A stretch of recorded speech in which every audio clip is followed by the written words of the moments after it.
أشهد أن لا إله إلا الله وحده لا شريك له وأشهد أن محمدا عبده ورسوله أما بعد فأعوذ بالله من الشيطان الرجيم بسم الله الرحمن الرحيم الحمد لله رب العالمين الرحمن الرحيم مالك يوم الدين إياك نعبد وإياك نستعين اهدنا الصراط المستقيم صراط الذين أنعمت عليهم صراط الذين أنعمت عليهم غير المغضوب عليهم ولا الضالين۔ سامعین کرام، 2 ماہ پیشتر احمدیہ قبرستان سے تعلق رکھنے والی ایک خاتون محترمہ امت المہدیہ صاحبہ نے کچھ سوالات لکھ کر میری طرف بھیجے تھے کہ میں ان کا جواب دوں۔ سوال کم تھے، مجھ پر تنقید زیادہ تھی۔ وہ اپنی ای میل میں لکھتی ہیں، میں آپ لوگوں کو پڑھ کر سنا دیتا ہوں۔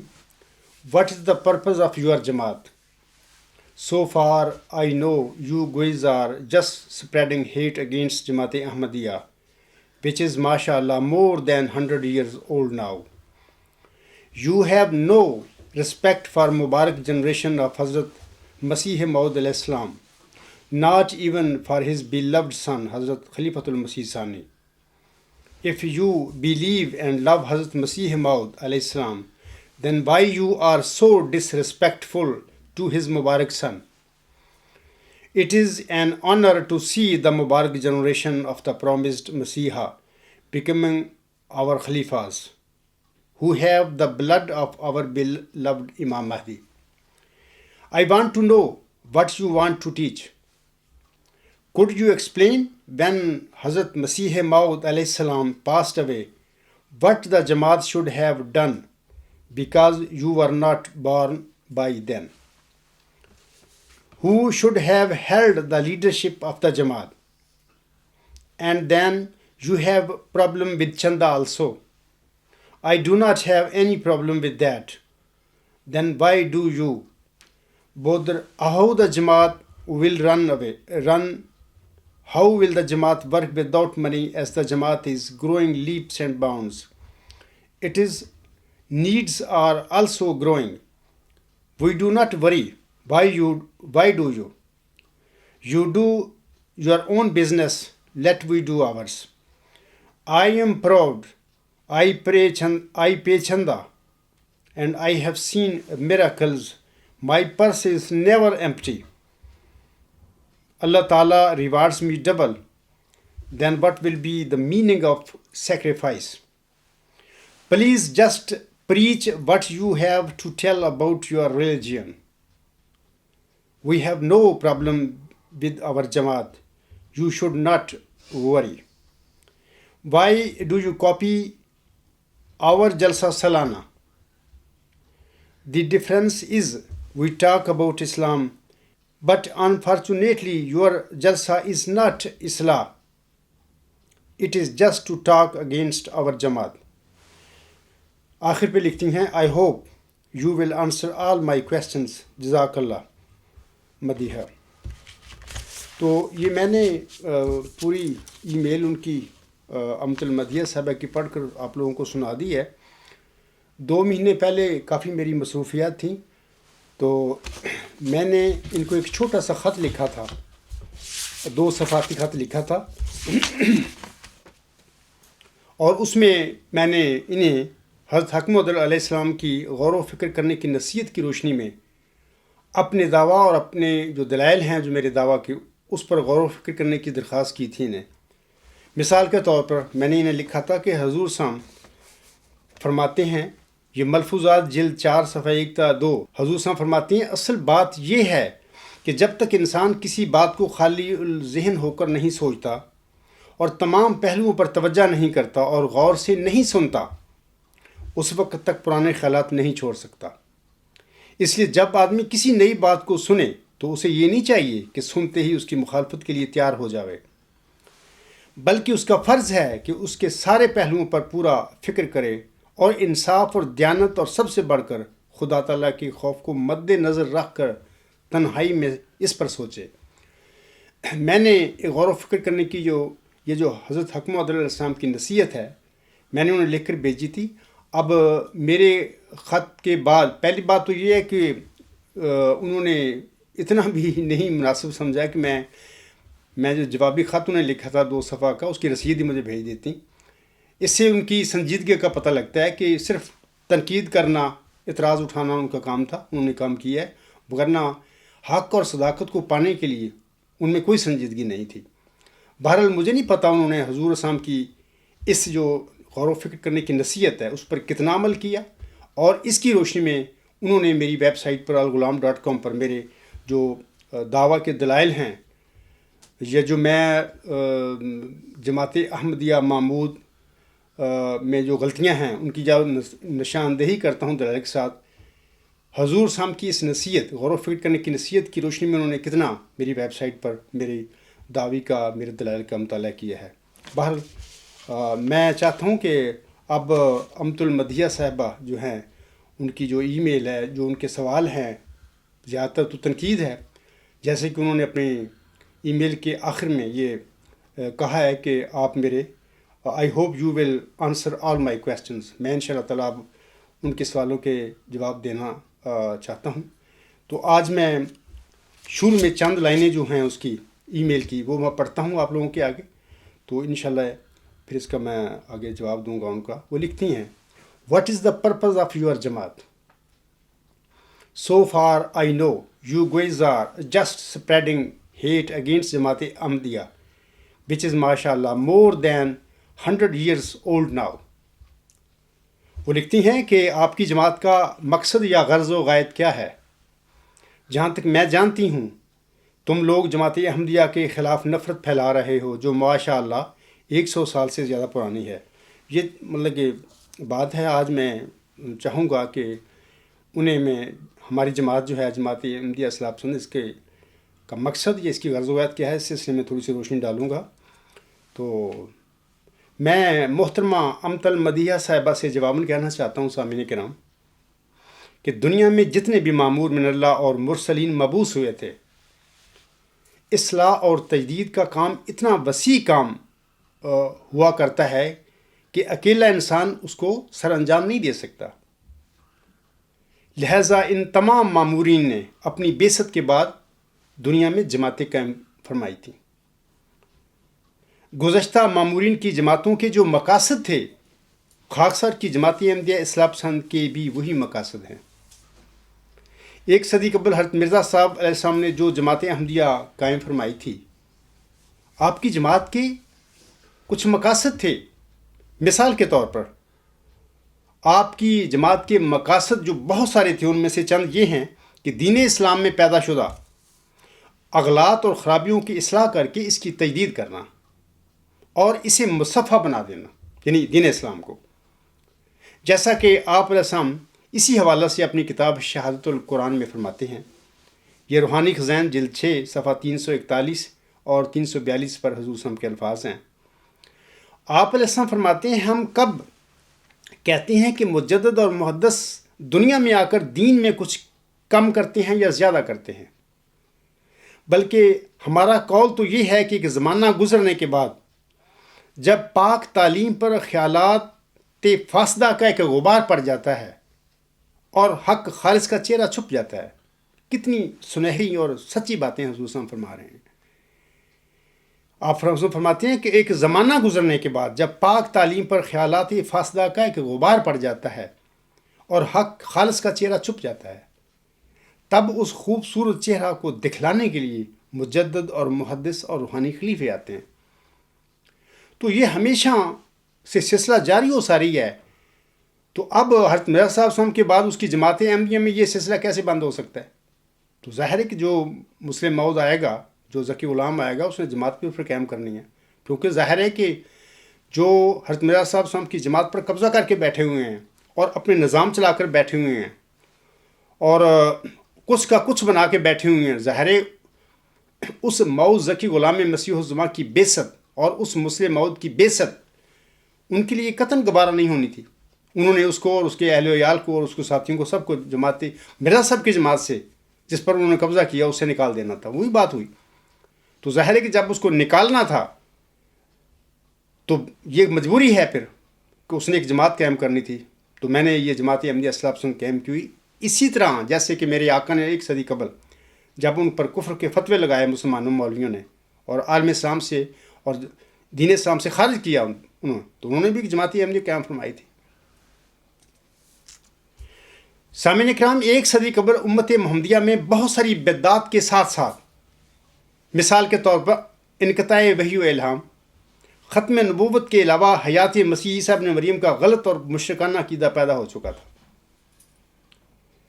حضرت مرزا صاحب السلام نے امت کو بتایا تھا کہ نبوت اللہ تعالیٰ کی ایک انعام ہے اور بنی نوع انسان کی ہدایت کے لیے جس طرح پہلے نبی اور رسول آتے رہے تھے اسی طرح اب بھی آتے رہیں گے، اور اس سلسلہ میں کوئی تخلف ممکن نہیں ہے. حضرت مسیح عیسیٰ ابن مریم علیہ السلام کی حیات کا عقیدہ بھی ایک باطل عقیدہ تھا جو کہ لا علمی کی بنا پر امت میں رواج پا چکا تھا. حضور علیہ السلام نے سیدنا حضرت مسیح عیسیٰ ابن مریم علیہ السلام کی وفات ثابت کر کے اس باطل عقیدہ کی بھی اصلاح فرمائی تھی. اسی طرح آپ علیہ السلام نے فرمایا تھا کہ وحی و الہام کا سلسلہ بھی کبھی ختم نہیں ہو سکتا. اللہ تعالیٰ جس طرح پہلے زمانوں میں اپنے چنیدہ بندوں سے کلام فرماتا رہا ہے اسی طرح اب بھی وہ اپنے چنیدہ بندوں سے کلام فرماتا ہے. جیسا کہ اپنے منظوم کلام میں آپ علیہ السلام فرماتے ہیں، وہ خدا اب بھی بناتا ہے جسے چاہے کلیم، اب بھی اس سے بولتا ہے جس سے وہ کرتا ہے پیار. محترمہ امت المدیہ صاحبہ، اب خاکسار کی جماعت احمدیہ اصلاح پسند کا بھی یہی مقصد ہے کہ احمدیت میں پیدا شدہ خرابیوں کی اصلاح کر کے اسے اپنی اصلی حالت میں لاؤں. اپنی نفسانی خواہشات کو پورا کرنے کے لیے بعض نفسانی لوگوں نے مذہب کے نام پر احمدیت کے خوبصورت چہرے پر جو بدنما داغ لگا دیے ہیں، احمدیت کے خوبصورت چہرے کو ان بدنما داغوں اور اس لگائی گئی کالک سے پاک کرنا، صاف کرنا خاکسار کی جماعت احمدیہ اصلاح پسند کی غرض و غایت ہے. ان بدنما داغوں کے حوالے سے خاکسار یہاں پر آپ لوگوں کے آگے چند مثالیں پیش کرتا ہے، چند بتاتا ہوں. مثال کے طور پر حضرت مرزا صاحب علیہ السلام نے جو جماعت قائم کی تھی، آپ کے جو پیروکار تھے، وہ ایک زندہ انسانوں کی جماعت تھی. اس زندہ انسان کی جماعت کو 1914 کے بعد جو لوگ قبضہ کر کے اس کے مالک بنے، انہوں نے اس زندہ جماعت کو قبرستان میں بدل دیا. زندہ جماعتوں یا زندہ انسانوں کی نشانی یہ ہوتی ہے کہ وہ سوال کرتے ہیں اور اختلاف بھی وہ کرتے ہیں، کیونکہ سوال اور اختلاف کا حق بنیادی اللہ نے انسانوں کو دیا ہوا ہے. لیکن اس جماعت میں حضرت مرزا صاحب وسلم کے پیروکاروں سے سوال کا حق بھی چھینا ان لوگوں نے، اختلاف کا حق بھی چھینا. اور اس طرح جب کسی انسان سے تم سوال کا حق بھی چھین لو اور اس کا اختلاف کا بھی حق چھین لو تو پھر وہ تو مردہ ہو جاتا ہے. غور و فکر کی صلاحیتیں اس میں نہیں رہتی. وہ پھر جو ہوتی ہے نا کہ جھوٹی اطاعت، لکیر کا فقیر وہ بن جاتا ہے. تو دوسری حدیث مجددین پر ان لوگوں نے ناپاک حملے کر کے اس کو منسوخ کیا. ختم نبوت والے جس طرح مولویوں نے، امت محمدیہ کے مولویوں نے ختم نبوت کا جھوٹا عقیدہ قائم کیا، انہوں نے ختم مجددیت کا عقیدہ قائم کر لیا اپنے قبرستان میں. تیسری، بانی جماعت حضرت حق محمد علیہ السلام کی آل بیت کی ان لوگوں نے دھجیاں اڑائیں. چوتھا، خود ساختہ خلافتی ڈھانچہ بنا کر بیٹھ گئے جس کا آل بیت میں اشارہ تک بھی نہیں ہے. حضرت مرزا صاحب نے نہیں کہا تھا کہ تم یہ کام کرنا. پانچواں، جھوٹا دعویٰ مسلم موت کر کے مرزا بشیر الدین محمود احمد صاحب نے پیشگوئی مسلم موت پر یا 20 فروری 1886 کے الہامی پیشگوئی مسلم موت پر قبضہ کیا. چھٹا، ان لوگوں میں یہودیانہ تحریف و تبدل ان لوگوں نے شروع کیا ہوا ہے اور جماعت میں اور احمدیت میں یہ تحریف و تبدل کر کے کچھ کا کچھ بنا دیا ہے. یہ تحریف و تبدل جو ہے یہ یہودیوں کی نشانی تھی. بہت ساری کام تھے ان کے، جیسا کہ اللہ تعالیٰ سورۃ یاسین میں فرماتا ہے، من الذین ہادوا یحرفون الکلم عن مواضعہ. اللہ تعالیٰ فرماتا ہے یہودیوں میں سے ایسے بھی ہیں جو کلمات کو ان کی اصل جگہوں سے عدل بدل دیتے ہیں. اسی طرح یہودیوں کے دل بھی سخت ہو گئے تھے، جیسا اللہ فرماتا ہے ثم قست قلوبکم من بعد ذلک فہی کالحجارۃ او اشد قسوہ. پھر اس کے بعد تمہارے دل سخت ہو گئے، یعنی یہودیوں کے متعلق اللہ فرما رہا ہے، گویا وہ پتھروں کی طرح یا پھر سختی میں اس سے بھی زیادہ بڑھ کر تھے. علاوہ اس کے کچھ اور نشانیاں تھیں یہودیوں کی. مثال کے طور پر وہ نبیوں کے قاتل تھے. اللہ کا ان پر غضب بھڑکا اور وہ اللہ کا غضب لے کر لوٹے، جیسا کہ اللہ تعالیٰ سورۃ البقرہ کی آیت نمبر 62 میں فرماتا ہے وَبَاءُوا بِغَضَبٍ مِّنَ اللَّهِ ذَلِكَ بِأَنَّهُمْ كَانُوا يَكْفُرُونَ بِآيَاتِ اللَّهِ وَيَقْتُلُونَ النَّبِيِّينَ بِغَيْرِ الْحَقِّ ذَلِكَ بِمَا عَصَوْا وَكَانُوا يَعْتَدُونَ. اور وہ اللہ کا غضب لے کر لوٹے. یہ اس لیے ہوا کہ وہ اللہ کے نشانات کا، اللہ کی آیات کا انکار کیا کرتے تھے اور انبیاء کو ناحق قتل کرتے تھے. ہاں، یہ اس لیے ہوا کہ انہوں نے نافرمانی کی اور وہ حد سے تجاوز کرنے والے تھے. یہ ساری جو نشانیاں ہیں اس ٹائم جو جماعتیم یا قبرستان میں اس لیے کہتا ہوں کہ یہ زیادہ موزوں لفظ ہے اس کے لیے، ان لوگوں کے لیے. یہ سارا مرزا بشیر الدین محمود احمد کا کیا دھرا ہے اور بنیادی سوال کا حق اور غور و فکر کا حق اور اختلاف کا حق چھین کر احمدیوں سے اس نے اپنے باپ کی جو جماعت تھی، جماعت احمدیہ، اس کو ایک قبرستان میں بدلا. تو جماعت احمدیہ محمود کے بجائے زیادہ موزوں لفظ ہے کہ جماعت احمدیہ قبرستان. یہ قبرستان ہے، اس میں تو کسی انسان کے پاس حق ہی کوئی نہیں ہے. نہ کوئی سوال کر سکتا ہے، نہ کوئی اختلاف کر سکتا ہے، نہ کوئی غور و فکر اپنے طور پر کسی کو حق کرنے کا. سب اگر کسی کو پتہ چل جائے گا، شکایت ہو جائے گی تو اس کو اخراج مقاطع کی تلواریں اس پر لٹکا دی جائیں گی. تو یہ جو ساری یہودیوں کی علامتیں ہیں، نشانیاں ہیں، اس جماعت احمدیہ قبرستان میں ساری پائی جاتی ہیں. اور پھر یہ بھی یاد رکھیں کہ محمدی مریم مرزا غلام صاحب کو جو 20 فروری 1886 کی الہامی پیشگوئی عنایت فرمائی گئی تھی، اس میں ذکی غلام کی بشارت ہے. اس میں مسیح عیسیٰ ابن مریم کی بشارت ہے. وہ ذکی غلام مسیح عیسیٰ ابن مریم ہے. اور یہ جو مشہور کہاوت ہے، محاورہ ہے، می توان شد یہودی می توان شد مسیح، وہ پیشگوئی 20 فروری 1886 کی الہامی پیشگوئی بتاتی ہے کہ مرزا صاحب کے بعد اس کی جماعت میں لوگوں نے یہودی نما ہو جانا، بلکہ ان سے آگے بڑھ جانا ہے. تبھی کسی ذکی غلام کی ضرورت تھی نا. وہ جو 2000 سال پہلے یروشلم میں یہودیوں میں جو آیا تھا شخص، بن باپ پیدا ہوا تھا، وہ بھی ذکی غلام تھا. موسوی حضرت مریم علیہ السلام کو اللہ نے اس کی بشارت دی، حالانکہ وہ شادی شدہ بھی نہیں تھی.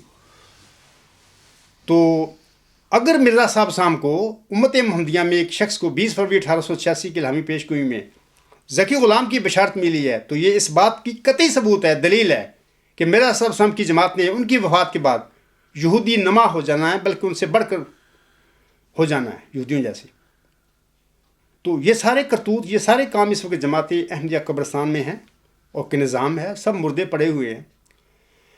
تو میں آج پہلے بتاتا ہوں کہ ایک دو باتوں کی میں کوشش کروں گا، مثال کے طور پر ساری جو باتیں 6 میں نے مختصر بتائی ہیں باتیں، 6 کا تو نہیں میں اس خطبہ جمعہ میں سب کا روشنی ڈال سکتا تفصیل کے ساتھ، ایک دو کی ممکن ہے کہ میں کر دوں۔ زندہ انسانوں کی جماعت کو قبرستان میں بدلنے کے متعلق میں چند باتیں عرض کروں گا۔ اشتہار 20 فروری 1886 جو پیش ہوئی ہے، ملہم پر نازل ہوئی تھی، اس میں اللہ تعالیٰ فرماتا ہے محمدی مریم مرزا غلام علیہ السلام کو مخاطب کر کے، اللہ تعالیٰ فرماتا ہے اے مظفر تجھ پر سلام، خدا نے یہ کہا تا وہ جو زندگی کے خواہاں ہیں موت کے پنجہ سے نجات پاویں، اور وہ جو قبروں میں دبے پڑے ہیں بحیرہ میں۔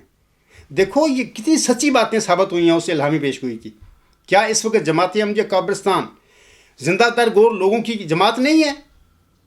کیا لوگوں سے سوال اور اختلاف اور غور و فکر کا حق چھین کر کیا ان کو مردے نہیں بنا دیا گیا؟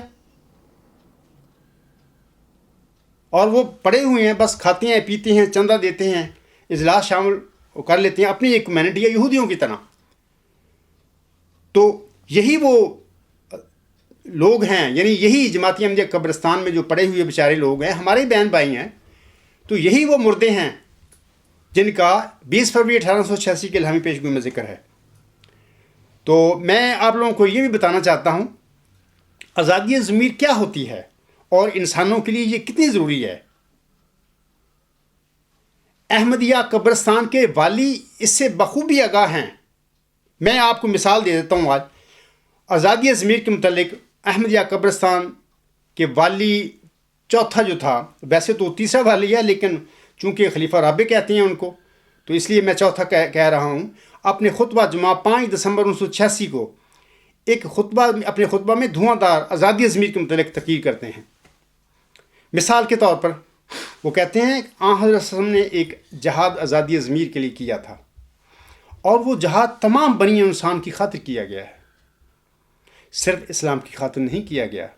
ہمیشہ سے جب سے انسان انسانیت کو پاؤں تلے روندنے والوں سے مقابلہ کرتا چلا آ رہا ہے، جیسا کہ آج خاک صاحب میں ان لوگوں کا مقابلہ کر رہا ہوں، جب سے آزادی ضمیر کی خاطر کسی نوع کی جنگ بھی جاری ہے، سب سے زیادہ اس مضمون میں عظیم و شان اور کامل جہاد حضرت اقدس محمد مصطفیٰ رسول اکرم صلی اللہ علیہ وسلم نے فرمایا۔ آج الحمدللہ مجھے فخر ہے کہ سب سے کامل جہاد عظیم و شان جو میرے آقا حضرت محمد مصطفیٰ صلی اللہ علیہ وسلم نے مکہ میں کیا تھا، آج اللہ تعالیٰ آپ صلی اللہ علیہ وسلم کے ایک ادنا سے غلام کو یہ توفیق بخش رہا ہے کہ وہ عبدالغفار اٹھ، وہ آزادی ضمیر کا جہاد تو لڑ کر، وہ میں کر رہا ہوں۔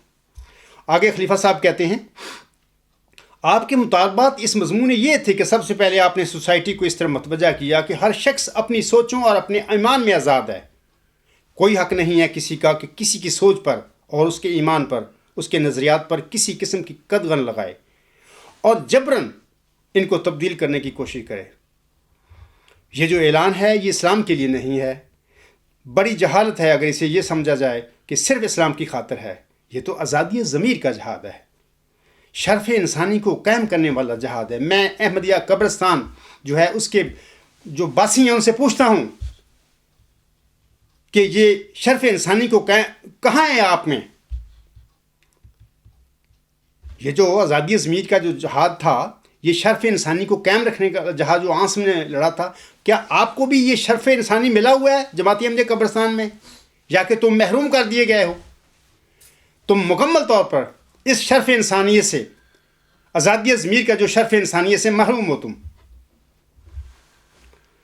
آگے وہ کہتے ہیں اس کا مطلب یہ ہے کہ انسان حق نہیں رکھتا کہ کسی اور انسان کے نظریات کو اور اس کے خیالات کو، اس کی سوچوں کو تبدیل کرے زبردستی، یا اس پر جبر کے تالے لگا دے اور اس کو ان سوچوں کے اظہار کا حق نہ ہو۔ تو یہ دوسرا جہاد کا پہلو یہ تھا، آپ نے یہ فرمایا، اور قرآن کریم اس مضمون کو کثرت سے بیان کرتا ہے کہ صرف یہ نہیں کہ انسان کو خود اپنی سوچوں میں آزادی نصیب ہے، بلکہ اس کو یہ بھی حق حاصل ہے کہ جو وہ سوچتا ہے، جو وہ دیکھتا ہے، جو وہ سمجھتا ہے، اسے دوسروں سے بیان کرے، اور اس کا نام بلاغ ہے، پہنچانا۔ جب وہ بیان کر دے تو پھر لستہ علیہم بے مسیطر کا مضمون شروع ہو جاتا ہے۔ بیان کرنا مبین طریق پر کھول کر، یہ تو فرض ہے ہر انسان کا، اس کا حق ہے، لیکن جبر کو اس میں دخل نہیں ہوگی، جبکہ اس وقت جماعت احمدیہ قبرستان میں صرف جبر ہی جبر ہے۔ اور کچھ بھی نہیں۔ آگے وہ کہتے ہیں کسی قسم کے جبر کی اجازت نہیں ہوگی۔ چوتھا پہلو اس جہاد کا یہ تھا کہ اگر کوئی شخص اس کو نتیجے میں بات مان لے اور اپنے خیالات تبدیل کر دے تو ہرگز کسی دوسرے کا حق یہ نہیں ہے کہ وہ زبردستی اس کو اس تبدیلی خیال سے روکے اور کہے کہ ہرگز ہم تمہیں اپنا خیال تبدیل نہیں کرنے دیں گے، اور اس کے نتیجے میں خیال تبدیل کرنے والے کو سزائیں دیں اور اس کو بھی مارے اور اس کی مخالفت بھی جسمانی طور پر کرے، ہر قسم کی تعزیری کارروائیاں اس کے خلاف کرے کہ چونکہ تم ہماری سوسائٹی کے خیال تبدیل کر رہے ہو اس لیے ہم حق رکھتے ہیں تمہارے گھر لوٹیں اور تمہارے گھر جلائیں، تمہارے اموال لوٹیں، تمہیں ذبح کریں، تمہیں ہر قسم کی اذیتیں پہنچائیں، قانونی روکیں ڈالیں، قید میں تمہیں دھکیل لیں، کیونکہ تمہیں کوئی حق نہیں کہ سوسائٹی کے خیال تبدیل کرو۔ میں محترمہ امتر مدیہ صاحبہ سے پوچھتا ہوں کہ یہ سارے کام جو مرزا طاہر صاحب اپنے خود میں کہہ رہے، کیا سارے تمہارے جماعتی احمدیہ قبرستان میں نہیں ہو رہے اس ٹائم؟ کیا تم نے اپنے سسٹم کے ساتھ اس طرح لوگوں پر ظلم نہیں کیا ہوا؟ اس ظلم کو ختم کرنا میری جماعت احمدیہ اصلاح پسند کا اور میری بعثت کا مقصد ہے۔ آگے خلیفہ صاحب لکھتے ہیں یا کہتے ہیں تو پہلا حصہ مضمون کا ایسے خیالات سے تعلق رکھتا ہے جو طبعاً ہر انسان کے دل میں پیدا ہوتے ہیں یا وہ لے کر پیدا ہوا ہے، اپنے ماں باپ سے ورثے میں پائے ہیں۔ اس میں تبدیلی کا کوئی تعلق نہیں ہے، کسی قسم کے وہ خیالات ہوں، سچ ہوں، جھوٹ ہوں، نورانی ہوں یا ظلماتی ہوں، اس سے بحث ہی کوئی نہیں۔ کتنا وسیع مرزا طاہر صاحب آزادی ضمیر کے حوالے سے علم اور عرفان رکھتا تھا اس مضمون کا، لیکن کام یہ تھے کہ سب سے پہلے انہوں نے اپنے جماعت میں اپنے احمدیوں کی گردنیں انہوں نے دبائی ہوئی تھیں، ان کو گنگا کیا ہوا تھا، نعرے یہ خطبوں میں آزادی ضمیر کے، اور یہ دنیا سے آزادی ضمیر مانگ رہے تھے اپنے لیے، جبکہ اپنی جماعت کے لوگوں کو گلا انہوں نے گھونٹا ہوا تھا۔ مشن یہ ہے کہ دین اسلام کو ہم نے اس دنیا پر غالب کرنا ہے۔ اس جیل میں کون آئے گا ان کے پاس؟ یہ لوگ جو مغربی دنیا ہے، یورپ ہے، یہ لوگ freedom of expression per blue کرتے ہیں، یہ لوگ اس جماعت میں اس جیل خانہ میں آئیں گے اسلام کے لیے قبول کرنے کے لیے؟ آگے وہ کہتے ہیں اعلان آپ کا یہ تھا، اور یہ قرآن کریم نے بار بار بڑی تحدی سے اعلان فرمایا کہ ہر انسان آزاد ہے اپنی سوچوں میں، اس کی سوچوں پر کوئی پیرا نہیں لگائے جا سکتے۔ دوسرا اعلان یہ کہ اپنی سوچوں کے بیان کرنے میں آزاد ہے۔ تیسرا اعلان یہ کہ اس بیان کو سن کر اگر کوئی اپنی سوچیں تبدیل کرے تو اس پر دخل دینے کا بھی کسی کو حق نہیں۔ چوتھا یہ کہ اس بات کو جرم نہیں سمجھا جائے گا کہ کوئی اپنے خیالات بیان کر کے کسی دوسرے کے خیالات تبدیل کر رہا ہے اور اس کے نتیجے میں اسے کوئی سزا نہیں دی جائے گی۔ میں امت المدیہ صاحبہ سے پوچھتا ہوں کہ کیا یہ ساری آزادی ضمیر کے حوالے سے کیا آپ کی جماعت احمدیہ قبرستان میں ہیں؟ کس احمدیت کی تم بات کر رہے ہو؟ یہ احمدیت ہے مرزا صاحب شام کی؟ مرزا صاحب نے تو کسی پر پابندیاں نہیں لگائی تھی اپنے پیروکاروں میں، اپنی جماعت میں، نہ خلیفہ اول نے لگائی تھی۔ آگے خلیفہ صاحب کہتے ہیں یہ عظیم و شان آزادی ضمیر کا جہاد ہے جو آج بھی تمام انسان کو متوجہ کر رہا ہے اپنی طرف۔ آج جتنی جد و جہد ہے انسانی زندگی میں، اس میں جتنی خرابیاں نظر آ رہی ہیں، ان خرابیوں کا آپ تجزیہ کریں تو ہر جگہ آپ کو ان بنیادی ہدایات سے روکشی نظر آئے گی، تب وہ خرابی پیدا ہوگی۔ کوئی شخص ان حقوق میں دخل اندازی کرنے کی کوشش کرتا ہے، جیسے کہ جماعت احمدیہ کے یہ جو خدائی خلیفے ہیں وہ کرتے پھر رہے ہیں۔ کوئی حکومت ان حقوق میں دخل اندازی کرنے کی کوشش کرتی ہے، اس کے نتیجے میں فساد پیدا ہوتا ہے، دکھ پیدا ہوتا ہے، ظلم پیدا ہوتا ہے، نظریاتی جد و جہد خون خرابی کی جد و جہد میں بدل جاتی ہے، تبدیل ہو جاتی ہے۔ اور پھر جھوٹے اور مصنوعی اعلان کرنے والے یہ اعلان کرتے ہیں کہ نہیں نہیں، ہم تو آزادی ضمیر کی خاطر لڑائی کر رہے ہیں، جیسا کہ ان کی جماعت احمدیہ کے ان خدائی خلیفوں کے یہ بیانات ہیں اور یہ ان کے نعرے ہیں۔ اور دوسرے مقابلے پر یہ اعلان کرتے ہیں کہ نہیں نہیں، ہم تو آزادی ضمیر کی خاطر جہاد کر رہے ہیں، تم زبردستی بدلا رہے ہو۔ کوئی پہلے فریق پر الزام لگاتا ہے، وہی الزام پہلا فریق دوسرے پر لگاتا ہے۔ تو بنیادی طور پر جہاں بھی نظریات میں کسی قسم کے جبر کی اجازت دی جائے گی اور نظریات تبدیل ہونے کا جو منظر ہے یہ برداشت نہ ہو سکے کسی سے، اپنے بچوں کو دیکھ رہا ہو کہ کسی کی بات سن کر اس سے متاثر ہو رہے ہیں، جیسے کہ آج جماعت احمدیہ قبرستان میں بھی، جماعت احمدیہ لاہور میں بھی اور مسلمان بھی الحمدللہ اس عاجز کے جو نظریات ہیں، جو تعلیم ہے، سن کر ان پر اثر ہو رہا ہے اور وہ اپنے خیالات تبدیل کر رہے ہیں. لیکن جماعتی احمدیہ قبرستان کا یہ 5واں والی کہتا ہے کہ نہیں، میں نہیں یہ ہونے دوں گا. نہ مرزا طاہر جو تھا وہ کہتا تھا کہ نہیں، میں نہیں ہونے دوں گا. لیکن نعرے یہ آزادی ضمیر کے، وہ ضیاء الحق کو سنا کے یہ آزادی ضمیر کی تقریریں کر رہا تھا اپنی زندگی میں. اس کو پتہ نہیں تھا کہ کیا میں نے یہ آزادی ضمیر اپنے جماعت میں دی ہے لوگوں کو؟ نہیں، یہ سمجھتے ہیں کہ نہیں، یہ تو انسان ہی نہیں ہے. یہ جماعتی احمدیہ کے لوگ جو مرزا صاحب صاحب کو ماننے والے، یہ تو کیڑے مکوڑے ہیں. کیا ضرورت ہے ان کو یہ آزادی دینے کی؟ تو دو طرفہ باتیں نہیں ہوتی کہ لوگوں سے آزادی ضمیر کے نعرے مانگتا پھرے آزادی، ضیاء الحق کو سناتا پھرے، اور اپنے گھر میں لوگوں کا یہ ہے کہ ہر احمدی کا گلا گھونٹا ہوا ہو، نہ وہ سوال کر سکے، نہ وہ اختلاف کر سکے، نہ وہ غور و فکر کر سکے. جو ہی یہ اس قسم کا کوئی سوال کرے، فوراً ہی اس کو، اس کے اہل و عیال کو جماعتی احمدیہ قبرستان سے اخراج اور مقاطعہ کا سرٹیفکیٹ دے دیا جاتا ہے. آگے وہ کہتے ہیں اپنے بچوں کو دیکھ رہا ہو کہ کسی کی بات سن کر اس سے متاثر ہو رہے ہیں اور اپنے خیالات بدل رہے ہیں، اس کے سینے میں ایک آگ لگ جائے، وہ کہے کہ میں یہ نہیں ہونے دوں گا. ہر ایسے شخص پر کے مقابل پر حضرت محمد مصطفیٰ صلی اللہ علیہ وسلم کا جہاد کھڑا ہو جائے گا. میں امت المدیہ صاحبہ سے کہتا ہوں کہ یہ آپ کا چوتھا والی تھا جماعتی احمدیہ قبرستان کا، یہ سنیں یہ کیا کہہ رہا ہے. وہ کہتا ہے ہر ایسے شخص کے مقابل پر حضرت محمد مصطفیٰ صلی اللہ علیہ وسلم کا جہاد کھڑا ہو جائے گا. آزادی ضمیر کے نام پر جو آپ نے جہاد کیا، وہی الحمدللہ ثم الحمدللہ میں جہاد کر رہا ہوں اس ٹائم تمہارے سامنے کھڑا ہو کر. اور آگے وہ کہتے ہیں اور ہر مسلمان کا فرض ہے کہ اس کی تائید کرے جس نے واقعتاً دلائل کے نتیجے میں اپنا مذہب تبدیل کیا ہے، اپنے خیالات تبدیل کیے ہیں، اور ہر ایسی جبر کی کوشش کا مقابلہ کرے جو ان بنیادی انسانی حقوق میں مداخلت کرے.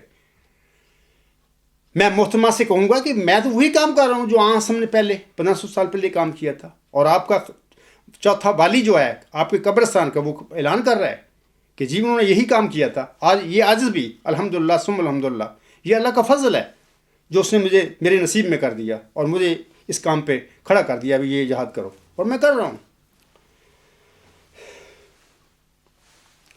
اب یہ تو باتیں ہیں مطلب کہ جماعتی احمدیہ حضرت مرزا صاحب کی کو جماعت کو ان سے یعنی احمدیوں سے سوال کا حق، اختلاف کا حق، غور و فکر کا حق چھین کر اس کو مردہ بنانا، ان لوگوں کو قبرستان بدل دینا، یہ تو ایک خرابی ہے، بدنما داغ ہے جو جماعتی احمدیہ کے ساتھ لگا دیا گیا ہے، حضرت مرزا صلی اللہ علیہ وسلم کی احمدیت میں ڈال دیا گیا ہے. اس گند کو، اس کالک کو میں نے صاف کرنا ہے، ختم کرنا ہے. ہر انسان کو، ہر احمدی کو حق ہے آزادی ضمیر کا، جس کا اللہ حق دیتا ہے، محمد صلی اللہ علیہ وسلم حق دیتے ہیں، مسیح موت دیتے ہیں. دوسرا میں بتاتا ہوں کہ یہ جو ہیں والی قبرستان کے، انہوں نے حدیث مجددین پر ناپاک حملے کیے اور اس کو منسوخ قرار دے دیا. پہلے مولویوں نے 1 صدی قبل نبوت پر حملہ کیا. اللہ تعالیٰ کی اس جاری سنت نعمت ہے، اس کو بند کر کے بیٹھ گئے، اپنے دفتر بنا کے بیٹھ گئے. ان احمدیہ قبرستان کے والیوں نے آگے کیا کہ نہیں، صرف نبوت نہیں، مجددیت بھی ہم ختم کرتے ہیں کہ اب ہم ہی ہم ہیں. ان کا حال یہ ہے کہ یہ سمجھتے ہیں کہ سنیاں ہوں گلیاں بچ رانجھا یار پھیلے، مرزا یار پھیلے. تو یہ ان کو یہ خواہشیں ہیں ان کی مرزا بشیر الدین محمود کی اور ان کے جانشینوں کی کہ ہم ایسے کر دیں کہ لوگوں کو مار دیں، ان سے حقوق چھین کر، پھر ہم ہی ہم ہوں، نہ کوئی سوال کرنے والا، نہ کوئی اختلاف کرنے والا، نہ کوئی غور و فکر کرنے والا، نہ کوئی اللہ تعالیٰ کی رحمت اور فضل پانے والا ہمارے اس قبرستان میں نہیں ہونا چاہیے. اب میں آتا ہوں کہ حدیث مجددین پر انہوں نے کیسا حملہ کیا. تو یہ کیا کرتے رہے وہ بات میں بعد میں بتاؤں گا، لیکن پہلے میں آپ لوگوں کو بتانا چاہتا ہوں کہ حضرت مرزا صاحب علیہ السلام حکم و عدل جو تھے، جنہوں نے یہ جماعت قائم کی تھی، جس کی یہ جماعت ہے، جس کی جماعت سے اس عاجز کو، میرے اہل و عیال کو، میرے ساتھیوں کو خارج کیا گیا ہے، اس عظیم انسان کے حدیث مجددین کے متعلق کیا خیالات تھے، وہ کیا تعلیم تھی اس کی، میں آپ لوگوں کو پہلے وہ سناتا ہوں. بعد میں بتاؤں گا آپ لوگوں کو کہ ان خدائی خلیفوں نے کیا کارنامے کیے ہیں اس حدیث کے بارے میں. حضور اسلام فرماتے ہیں، یہ الحکم جلد 7 نمبر 7 مورخہ 21 فروری 1903 صفحہ 7 پر حضور اسلام کے الفاظ ہیں. حضور صاحب فرماتے ہیں یہ حدیث ان اللہ یبعث لہذہ الامت علی راس کل مئۃ سنۃ من یجدد اللہ دینہا، انا نحنو نزلنا ذکر و انا لہو لحافظون کی شرح ہے. یہ آیت سورۃ الحجر کی آیت نمبر 10 ہے. آپ علیہ السلام فرماتے ہیں صدی ایک عام آدمی کی عمر ہوتی ہے، اس لیے حضرت صلی اللہ علیہ وآلہ وسلم نے ایک حدیث میں فرمایا کہ 100 سال بعد کوئی نہ رہے گا. جیسے صدی جسم کو مارتی ہے اسی طرح ایک روحانی موت بھی واقع ہوتی ہے. اس لیے صدی کے بعد ایک نئی ضروریت پیدا ہو جاتی ہے، جیسے اناج کھیت. اب دیکھتے ہیں کہ ہرے بھرے ہیں، ایک وقت میں بالکل خشک ہوں گے، پھر نئے سرے سے پیدا ہو جائیں گے. اس طرح پر ایک سلسلہ جاری رہتا ہے. پہلے اکابر 100 سال کے اندر فوت ہو جاتے ہیں. اس لیے خدا تعالیٰ ہر صدی پر نیا انتظام کرتا ہے، جیسے رزق کا سامان کرتا ہے. آگے حضور فرماتے ہیں یہ سننے والی بات ہے، پس قرآن کی حمایت کے ساتھ یہ حدیث تواتر کا حکم رکھتی ہے. حضور صاحب محمد علی کی تو یہ تعلیم ہے اس حدیث مجددین کے بارے میں. آپ علیہ السلام فرماتے ہیں پس قرآن کی حمایت کے ساتھ یہ حدیث تواتر کا حکم رکھتی ہے. کپڑا پہنتے ہیں تو اس کی بھی تجدید کی ضرورت پیدا ہوتی ہے. اسی طرح پر نئی ضروریت کو تازہ کرنے کے لیے سنت اللہ اس طرح جاری ہے کہ ہر صدی پر مجدد آتا ہے. دوسرا حوالہ سنیے حضور صاحب کا. یہ جو ہے شہادت القرآن میں سے میں نے لیا ہے، روحانی خزائن جلد 6 صفحہ 341 تا 342. آپ علیہ السلام فرماتے ہیں یعنی پس یہ آیت، کون سی آیت؟ سورۃ النور کی آیت نمبر 56 جس کو آیت استخلاف کہتے ہیں، وہ اس کے حوالے سے حضور صاحب فرما رہے ہیں کہ اس دوسری آیت انا نحن نزلنا الذکر و انا لہ لحافظین کے لیے بطور تفسیر کے واقعہ ہے، اور اس سوال کا جواب دے رہی ہے کہ حفاظت قرآن کیوں کر اور کس طرح سے ہوگی. سو خدا تعالیٰ فرماتا ہے کہ میں اس نبی کریم کے خلیفے وقتاً فوقتاً بھیجتا رہوں گا. اور خلیفہ کے لفظ کو اشارہ کے لیے اختیار کیا گیا کہ وہ نبی کے جانشین ہوں گے اور اس کی برکتوں سے حصہ پائیں گے، جیسا کہ پہلے زمانوں میں ہوتا رہا. اسی سیاق و سباق میں چند سطریں آگے جا کر لکھتے ہیں حضور صاحب، ہم کب کہتے ہیں کہ مجدد اور محدث دنیا میں آ کر دین میں سے کچھ کم کرتے ہیں یا زیادہ کرتے ہیں، بلکہ ہمارا قول تو یہ ہے کہ ایک زمانہ گزرنے کے بعد جب پاک تعلیم پر خیالاتی فاصلہ کا ایک غبار پڑ جاتا ہے اور حق خالص کا چہرہ چھپ جاتا ہے، تب اس خوبصورت چہرہ کو دکھلانے کے لیے مجدد اور محدث اور روحانی خلیفے آتے ہیں. حضور صاحب کے یہ الفاظ ہیں. یہاں پر میں ایک بات بتانا چاہتا ہوں. حضور صاحب فرماتے ہیں پس یہ آیت یعنی سورۃ النور کی آیت نمبر 56، اس دوسری آیت یعنی انا نحن نزلنا الذکر و انا لہ لحافظون کے لیے بطور تفسیر کے واقعہ ہے. جیسا کہ پہلے میں نے حوالہ میں پڑھا ہے کہ حضور صاحب نے فرمایا ہے کہ ان اللہ یبعث لہذہ الامۃ علی راس کل مئۃ من سنۃ من یجدد لہا دینہا. یہ حدیث جو ہے حضور صاحب فرماتے ہیں انا نحن نزلنا الذکر و انا لہ لحافظون کی شرح ہے. یعنی سن لیں، یعنی حدیث مجددین جو ہے یہ سورۃ الحجر کی آیت نمبر 10 کی شرح ہے. آگے کہتے ہیں حضور صاحب کہ یہ سورۃ الحجر جو ہے اس کی آیت نمبر 10 جو ہے انا نحن نزلنا الذکر و انا لہ لحافظون جو ہے سورۃ النور کی آیت نمبر 56 اس کے لیے بطور تفسیر کیا ہے. تو ثابت ہو گیا کہ سورۃ النور کی آیت نمبر 56 آیت استخلاف آسم پر آپ کے بعد کہ مبعوث ہونے والے مجددوں کے لیے ہے. وہ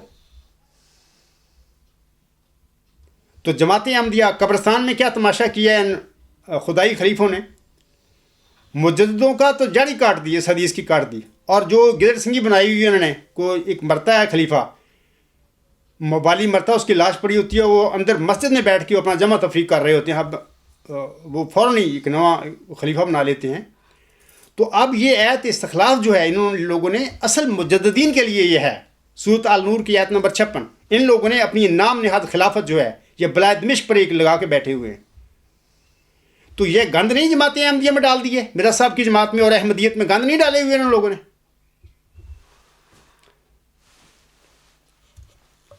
یہ میں دو جو ہیں حوالے پڑھے ہیں، اب میں زیادہ نہیں پڑھتا. سینکڑوں حوالے حضور صاحب نے اپنی کتابوں میں لکھے ہوئے ہیں حدیث مجددین کے حق میں کہ یہ سچی حدیث ہے اور تواتر معنی تک یہ پہنچ گئی ہے. ہر 100 سال کے بعد یہ سچی ہوتی چلی آ رہی ہے اور اس حدیث میں شک نہیں کیا جا سکتا. حضور صاحب فرماتے ہیں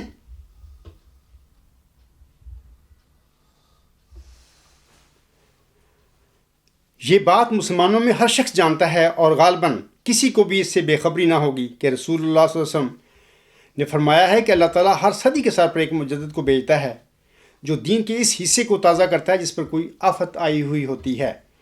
یہ سلسلہ مجددوں کے بھیجنے کا اللہ تعالیٰ کے اس وعدہ کے موافق ہے جو اس نے انا نحن نزلنا الذکر و انا لہ لحافظون میں فرمایا ہے۔ اور یہ بھی یاد رکھیں، اس حوالہ میں حسن فرماتے ہیں کہ وہ آنے والا مجدد سارے اسلام کی نہیں تجدید کرنا شروع کر دیتا، بلکہ اسلام کے جس حصے پر لوگوں نے مصیبت ڈال دی ہوتی ہے اس میں مطلب کہ اس پر آفت آ جاتی ہے اس حصے پر، تو اس کی وہ اصلاح کرتا ہے آنے والا۔ پورا اسلام کی نہ حضرت مرزا صاحب نے بھی تجدید نہیں کی، جو بڑی بڑی خرابیاں تھیں انہوں نے وہ اس کی تجدید کی ہے۔ جیسے کہ آج یہ عاجز بھی وہ جو غلط باتیں ہیں اسلام میں ڈالی گئی، احمدیت اسلام ہی ہے نا، حقیقی اسلام، تو مثال کے طور پر اس جماعت کو لوگوں کو مردہ بنا دیا گیا، پیشگوئی مسلم موت پر قبضہ کر کے اس کا جھوٹا دعویٰ کر لیا گیا، اسی طرح آزادی ضمیر کو ختم کیا گیا وغیرہ وغیرہ۔ الوصیت کا جو مضمون ہے ٹوٹلی اس کو بدل دیا گیا، خود ساختہ خلافت بنا، یہ سب چیزیں جو ہیں آنے والے نے ان سب کی تجدید کرنی ہے، ان کی اصلاح کرنی ہے۔ آگے میں آپ لوگوں کو بتاتا ہوں، حضور صلی اللہ علیہ وسلم فرماتی ہیں، یہ شہادت القرآن کا یہ حوالہ ہے، روحانی خزائن جلد 6 صفحہ 342 پہ حضور صلی اللہ علیہ وسلم فرماتے ہیں، یہ بھی یاد رہے کہ ہر ایک زمانہ کے لیے اتمام حجت بھی مختلف رنگوں سے ہوا کرتا ہے، اور مجدد وقت ان قوتوں اور ملکوں اور کمالات کے ساتھ آتا ہے جو موجودہ مفاسد کا اصلاح پانا ان کمالات پر موقوف ہوتا ہے۔ ہمیشہ خدا تعالیٰ اس طرح کرتا رہے گا جب تک کہ اس کو منظور ہے کہ آثار رشد اور اصلاح دنیا میں باقی رہیں۔ الحمدللہ میں آپ لوگوں کو بتاتا ہوں کہ اس زمانے میں وہ ذکیل غلام جو ہے اس کو خاص جو دیا گیا ہے ملکہ اور کمال دیا گیا ہے، وہ علم و معرفت میں کمال ہے انشاءاللہ تعالی، جیسا کہ حضور صاحب نے فرمایا ہوا لوگوں کو کہ یہ تجلیات الہیہ میں حضور صاحب کی ایک پیش ہوئی ہے کہ یاد رکھو کہ میرے فرقہ کے لوگ علم اور معرفت میں اس قدر کمال حاصل کریں گے کہ وہ اپنی سچائی کے نور اور دلائل اور نشانہ گرو سے سب کا منہ بند کر دیں گے۔ یہ جو موضوع کے غلام ہے اس کو یہ شان علم و معرفت میں کمال دیا گیا اس زمانے میں، اسلام کے غلبہ کے لیے اس نے اس کمال کو بطور دلیل استعمال کرنا ہے، اور یہ آسمانی حربہ ہوگا انشاءاللہ تعالی غلبہ اسلام کے لیے۔ لیکن میں آپ لوگوں سے پوچھتا ہوں کہ اپنے اس نام نہاد جو خلیفہ آپ کا بنا ہوا ہے خدائی، اس سے پوچھو خدا ہوتا کیا ہے؟ یہ خلیفہ تو بن بیٹھا ہے، آپ اس کو حضور پر نور بھی کہتے ہیں، اس سے کہ سوال کرو کہ حضور اللہ تعالیٰ کیا ہیں، ہمیں بتائیں۔ اس کے پاس میں آپ کو یقین دلاتا ہوں اس کو کوئی پتہ نہیں اللہ تعالیٰ کی ذات کا وہ کیا ہے، خلیفہ کہاں سے بن گیا یہ؟ آگے حضور فرماتے ہیں، یہ بھی شہادت القرآن کا حوالہ ہے، حضور فرماتے ہیں یہ یاد رہے کہ مجدد لوگ دین میں کچھ کمی بیشی نہیں کرتے، ہاں گم شدہ دین کو پھر دلوں میں قائم کرتے ہیں، اور یہ کہنا کہ مجددوں پر ایمان لانا کچھ فرض نہیں خدا تعالیٰ کے حکم سے انحراف ہے، کیونکہ وہ فرماتا ہے وَمَنْ كَفَرَ بَعْدَ ذَلِكَ فَأُولَٰئِكَ هُمُ الْفَاسِقُونَ، یعنی بعد اس کے جو خلیفے یعنی مجدد بھیجے جائیں پھر جو شخص ان کا منکر رہے وہ فاسقوں میں سے ہے۔ تو آج کل جماعت احمدیہ میں خلیفہ بڑا ہوتا ہے مجدد سے، وہ یعنی وہ تو نام یاد ہوتا ہے، وہ تو اس کا تو خدا سے تعلق ہی نہیں، وہ بڑا کیسے ہوگا خلیفہ مجدد سے؟ مجدد وہ ہوتا ہے جو روح القدس پا کر کھڑا ہوتا ہے، اللہ تعالیٰ اس کو پر وحی اور الہام نازل کرتا ہے، اس کو کھڑا کرتا ہے، اس کو علم دیتا ہے۔ تو اس سے بڑا ایک خلیفہ نام نہاد جس کا تعلق ہی خدا سے نہیں ہے، ایک خاندانی قسم کی مجلس انتخاب بنائی ہے، اپنے ملازموں کی بنائی ہوئی ہے، اس کو فوراً بنا دیتے ہیں، وہ اس سے بڑا کیسے ہو سکتا ہے؟ حکم و عدل علیہ السلام کی یہ جو میں نے حوالہ پڑھا ہے اس کے مطابق مجددوں پر ایمان لانا ضروری ہے، اور جو اس کا انکار کریں گے وہ فاسق سمجھے، وہ فاسق ہو جائیں گے۔ سامعین کرام، اب میں احمدیہ قبرستان کے نام نہاد خلیفوں یا والیوں کے متعلق کچھ بتاتا ہوں کہ انہوں نے حدیث مجددین پر کس کس طرح حملے کیے۔ یہ دوسرا بدنما داغ ہے جس کو میں نے صاف کرنا اور ٹھیک کرنا ہے۔ احمدیہ قبرستان کے دوسرے والی مرزا بشیر الدین محمود احمد صاحب اپنے دعویٰ مسلم موت سے پہلے انبیاء و مجددین کے سلسلہ جاریہ کے متعلق فرماتے ہیں. میں دوسرا والی اس لیے کہہ رہا ہوں کہ چونکہ وہ معروف ہیں جماعت میں احمدیت میں کہ خلیفہ ثانی، جبکہ اصل حقیقتاً وہ پہلے والی ہیں قبرستان کے. وہ بلائد مشق کا آغاز کرنے والے، وہ بانی مبانی ہیں. اس جماعت احمدیہ کو قبرستان میں دبلنے والا وہ شخص ہے، اس لیے وہ پہلا والی ہے. لیکن چونکہ وہ بطور خلیفہ ثانی معروف ہیں جماعت میں، اس لیے میں دوسرا والی کہہ رہا ہوں. ایسے ہی میں باقیوں بھی کہوں گا. وہ کہتے ہیں، یہ 1915 میں انوار خلافت ان کی ایک تقریر تھی. وہ کہتے ہیں اس وقت کہ دنیا میں جب ضلالت اور گمراہی اور بے دینی پھیل سکتی ہے تو نبی کیوں نہیں آ سکتا؟ جس وقت ضلالت و گمراہی پھیلتی رہی ہے اور لوگ خدا تعالیٰ کو بھلا دیتے رہے ہیں اور فسق و فجور میں پھنس جاتے رہے ہیں، اسی وقت نبی آتا رہا ہے. اسی طرح اب بھی جب ایسا ہوگا دنیا خدا تعالیٰ کو چھوڑ دے گی، حضرت صلی اللہ علیہ وآلہ وسلم کو بھلا دے گی اور گند اور پلیدیوں میں مبتلا ہو جائے گی. اس وقت نبی آئے گا اور ضرور آئے گا.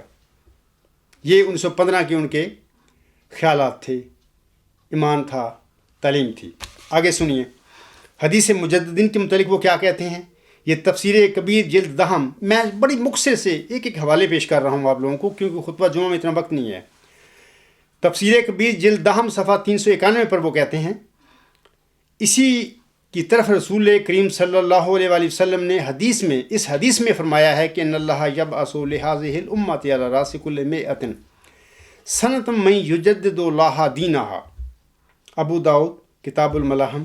یعنی اللہ تعالیٰ میری امت میں ہر 100 سال کے بعد کوئی نہ کوئی شخص ایسا مبعوث کرے گا جو اس صدی کی غلطیوں کو جو کہ دین کے بارے میں لوگوں کو لگ گئی ہوں گی دور کرے گا. کل بھی اسی طرف اشارہ کرتا ہے. گویا اس حدیث کے مطابق رسول کریم صلی اللہ علیہ وآلہ وسلم کم سے کم ہر صدی کے سر پر دنیا میں ظاہر ہوں گے، اور وہ لوگ جو آپ کے بتائے ہوئے رستہ کے خلاف چلنے والے ہوں گے ان کو چیلنج کریں گے، جیسا الحمدللہ آج میں اس جماعت قبرستان کے والیوں کو چیلنج کر رہا ہوں اور ان کے مولویوں کو چیلنج کر رہا ہوں کہ میں تمہارے طریق کو کبھی اختیار نہیں کروں گا اور اسی طریق کو اختیار کروں گا جو خدا نے مجھے بتایا ہے، اور اس طرح اسلام ہر زمانے میں دھل دھلا کر پھر نیا بن جایا کرے گا. یہ جو حدیث کو منسوخ کرنے والے جو لوگ ہیں، میں ان سے پوچھتا ہوں، یہ والی جو ہیں، جو موجودہ بھی ہے، یہ آپ کے نانا کے بیان ہیں. آپ کیا کرتے پھر رہے ہیں؟ یا خلیفہ رابع نے، خلیفہ ناصر نے کیا کیا ہے؟ بلکہ خود یہ جو بیان ہے جس کا بشیر الدین محمود کا، وہ کیا کرتا ہے؟ اب میں اس کا حوالہ پڑھتا ہوں. 1944 میں جھوٹا دعویٰ مسلم موت کر کے ایک نفسانی خواب کی بنا پر پھر اس کے جو بچار ہیں، جو اس کے خیالات ہیں، بدل گئے. نبی تو رہے ایک طرف، مجدد بھی بند ہو گئے. مثلا 1947 میں مجدد کے بارے میں، اس کی بعثت کے بارے میں کوئی احمدی ان سے سوال کرتا ہے. وہ کہتا ہے کہ کیا خلیفہ کے ہوتے ہوئے کوئی مجدد آ سکتا ہے؟